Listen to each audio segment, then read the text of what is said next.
We lived on a 740-acre farm. We owned another 2 or 3 square miles of other people's properties and a whole bunch of government property to play on. One day, I was in what you would call a mule pasture, over from the house, and it come a thunderstorm. At those days, I didn't think it could hurt me enough to kill me, so I went and caught Pat the draft horse, got on him bareback, and was riding him in the thunderstorm, and this lightning struck real close, and the horse reared up and threw me off into a pile of flint rocks, the kinds of Indians build arrowheads with. They had blackberry bushes growing up through it. By the time I got out and was standing on the ground, I was cut all up. Had a hole in one of my knees right below the joint. And so I got out of there and I said, okay, and I took off to the house, and lightning and thunder and everything. And I started to crawl through a woven wire fence with barbed wire on top. About then, the lightning struck again and lit me up. But didn't kill me, so I backed out and caught my head on the fence, on the barbed wire, and cut my head, and backed up and run down the hill. And I said, well, I'm still bleeding pretty bad. So I crawled through it, toughed it out, and crawled through again. Went up to the house, and my mom said, what happened to you? And she said, I'll clean me all up, and put me in bed. The next morning, I got up, same place, went down the hill with my hoopy car, which is all steel, is a coaster, and this hill is steep, and you can really get booking off down the hill. But I didn't have a big enough bolt in the spring, and it broke the spring, and it doubled up on me like a pocket knife, and decided to cut a hole in the other leg. Go back to the house again. Mom puts me in bed, and she says, if I turn you loose, you'll just go kill yourself. So you got to stay in the house till you completely heal up. So that's how all that happened. Cuttle Flack was a big old wild boar pig. My mom used to downplay wild pigs, you know, that they were just tame pigs gone wild. If you do your homework, a tame pig gone wild can hurt you a whole lot worse because they got more bulk and more power to do it with. Cuttle Flack was a big poor pig, and he got in our fields, because we went for Ohio for the summer. We come back, we have no dogs. Mom said, get those pigs out of that field. Well, most of them were no problem, we'd catch them. This was a big mean boar pig, and we chased him until he turned on us. When he turned on me, I was running from it, and he come towards me. And my little brother was off to the side, because we knew better than to run by each other. Because if the pig got one of us, the other could beat on him and make him turn us loose. And I distinctly remember picking up a rock about the size of a grapefruit, hitting him right between the running lights and knocking him out. And about that time, my little brother hit him in the diaphragm, knocked him sideways, knocked the air out of him, and he couldn't run away. We grabbed him and threw him over the fence. Now all the wild pigs are out of the field. We used to cut lots of wood, and my dad didn't want us to cut good trees that could be made into lumber or fence posts or things of that nature. So we'd cut down snags and stuff that had a hollow. And deciduous trees are bad for being hollow. When you break a limb off, the water will affect them, and it'll go down into the tree's core and rot it out, and it'll be hollow. Wasps, hornets, yellow jackets, and stinging critters of that kind get in there, and they just all get together. Well, we chop up the trees, and they're all frozen, and we put the rounds out to split when it's cold. We take the rounds, and we split them open, and here's all these yellow jackets and hornets and bad boys. So we put them in a gallon jar, and take them to school, and Mr. Bryson was a janitor, and we'd hitchhike to school with our wasps. And we wait till he'd open the door, and we get in, we go distribute them, to break off a little chunk and put them in all the teachers' drawers. That caused such a commotion. It didn't make no difference where you were. They're screaming and yelling going on. As soon as they opened the drawers, here comes the wasps and stuff. It didn't get stung, just scared the daylights out of the teachers. When I was at my 45th class reunion, some of those teachers were still alive, and they remembered me vividly. I can't imagine why. I was in the United States Navy, and I was in a city called Sasebo, Japan, which is on Kyushu. Hokkaido's to the north, And Honshu's the big island where Tokyo is and all the major cities in Japan. And I went into a restaurant, a brothel, a grocery store, and you name it. And there was a little tiny Japanese girl, maybe 12, 14 years old, crying her eyes out. And I says to her in her own language, Ojo-san, doishite anata no ima tak-san sabushi.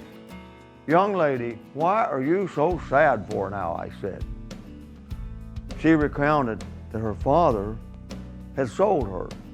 I asked her, anata no oto-san doko sumimasu ka?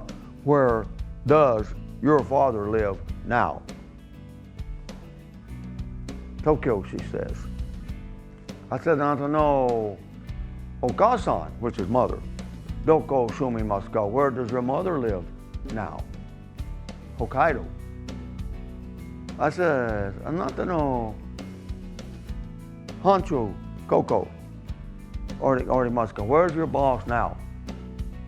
And I says, go get him, bring him here. So she went and got him. And I says to him in his own language, Ikutsu okani ojo-san ima. How much for the girl now? And he says, 180 bucks. I had $180. I bought the girl. I said to the girl in her own language, anata no watashi no ikimashou. You come, go with me. So I go to see my buddy Kimio Haraguchi.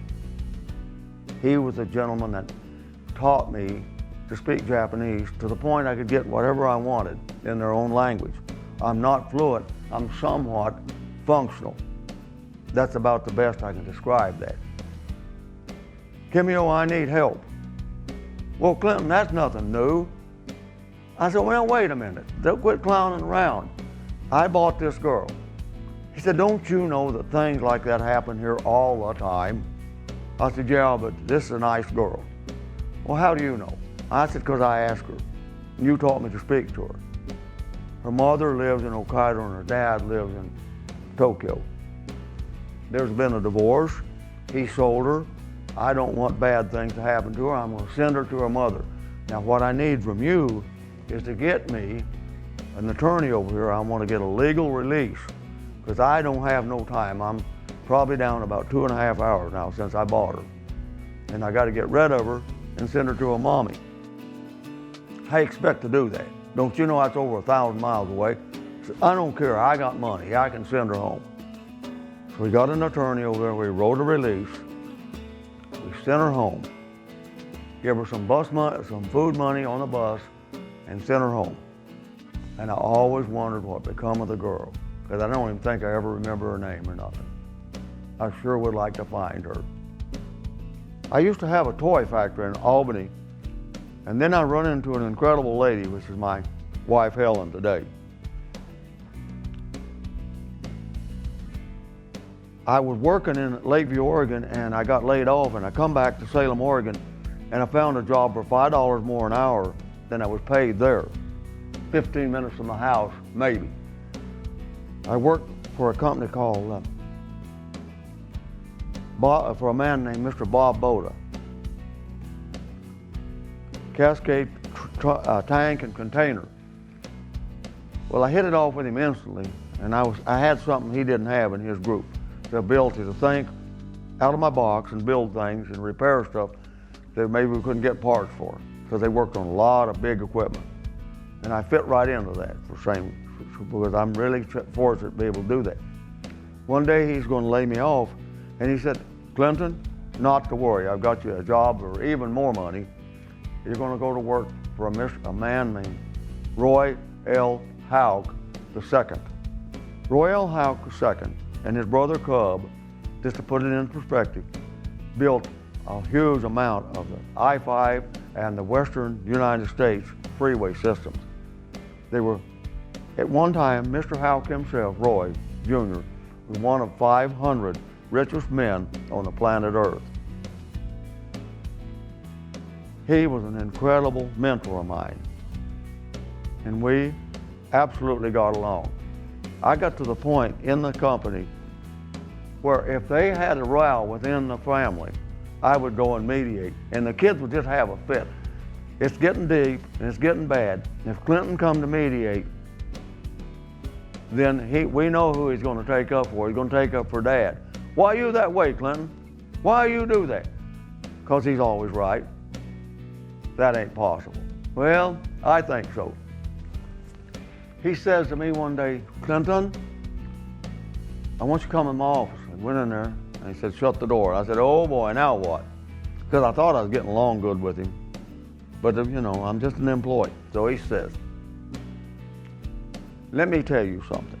You are a very unique human. You're not only physically strong, you're incredibly smart. And he says, so you have a problem most people won't face. People will not attack you front on because they know you'll just beat them up. And they're not going to try to get you mentally because they know you can outthink them. So they're going to do cheap shots at you. So just remember, when I'm dead and I'm not here no more, you're going to untell all these stories. On many occasions, I would go with him to buy a piece of equipment, and if it went sideways and the kids had a fit, he said, Clinton thought it was a good idea. You're my scapegoat, Clinton. You're my friend. And when they died, I went to telling stories on him, and his wife doing real good at the funeral. And when I walked up there, she passed out. She said, you have no idea how much my husband loved you, Clinton. You were his dear friend.